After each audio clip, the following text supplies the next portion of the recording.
ជំរាបសួរពុកម៉ែបងប្អូនទាំង25ខេត្តក្រុងបងប្អូនស្តុកថ្មីចូលមកគ្រឿងទៀតហើយ Toyota Apache ឆ្នាំផលិត2010ជាប្រភេទ4ម៉ាស៊ីនបង1បាទហើយសម្រាប់ផ្នែកខាងក្នុងគឺពណ៌លឿងព្រមទាំងដំឡើងកៅអី VIP ហើយស្រេចបាទហើយរថយន្តនេះបញ្ជាក់ជូនបងប្អូនបាទជាប្រភេទទ្វារអូតូ2ហើយសម្រាប់កាងខាងមុខគឺយើងបានធ្វើការដំឡើងនៅ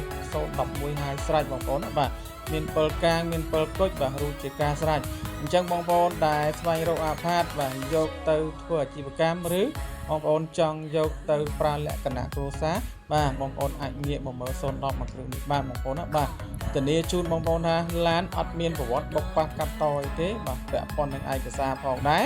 បាទធានាឯកសារគ្រប់ជូនពុកម៉ែបងប្អូនបាទតោះពុកម៉ែបងប្អូនទៅមើលផ្នែកខាងក្នុងវិញម្ដងបាទសម្រាប់ស្បែកពុកក៏ដូចជា Formica បាទហើយគឺនៅស្អាតនៅភ្លឹងអញ្ចឹងបងប្អូនបាទរថយន្តនេះគឺយើងបានធ្វើការរៀបចំរួចស្រេចបាច់អស់ហើយពុកម៉ែបងប្អូនបាទបងប្អូនយកទៅប្រើតែម្ដងបាទអត់ចាំបាច់ចំណាយបាទពេលវេលាក៏ដូចជាថវិកា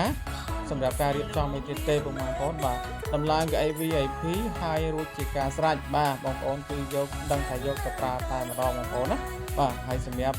វាអូតូក៏ដូចជាប្រព័ន្ធភ្លើងគឺយើងបានធ្វើការឆែក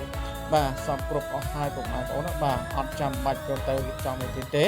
បាទផ្នែកខាងក្នុងគឺផ្ទៃពណ៌លឿងបាទសភាពស្រស់ស្អាតពុកម៉ែបងប្អូនណាបាទបងប្អូនស្រឡាញ់ពេញចិត្តបងប្អូនអាចធ្វើការតំណាក់តំណងមកខ្ញុំបាទផ្ទាល់បាទឬពុកម៉ែបងប្អូនអាចធ្វើការឆាតចូល Telegram ខ្ញុំបាទផ្ទាល់បាទចង់ដឹងពីតម្លៃ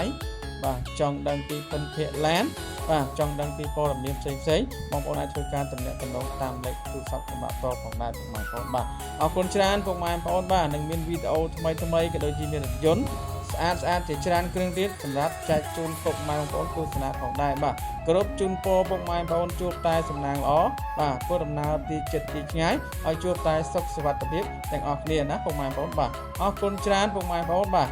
ជម្រាបលាទាំងអស់គ្នា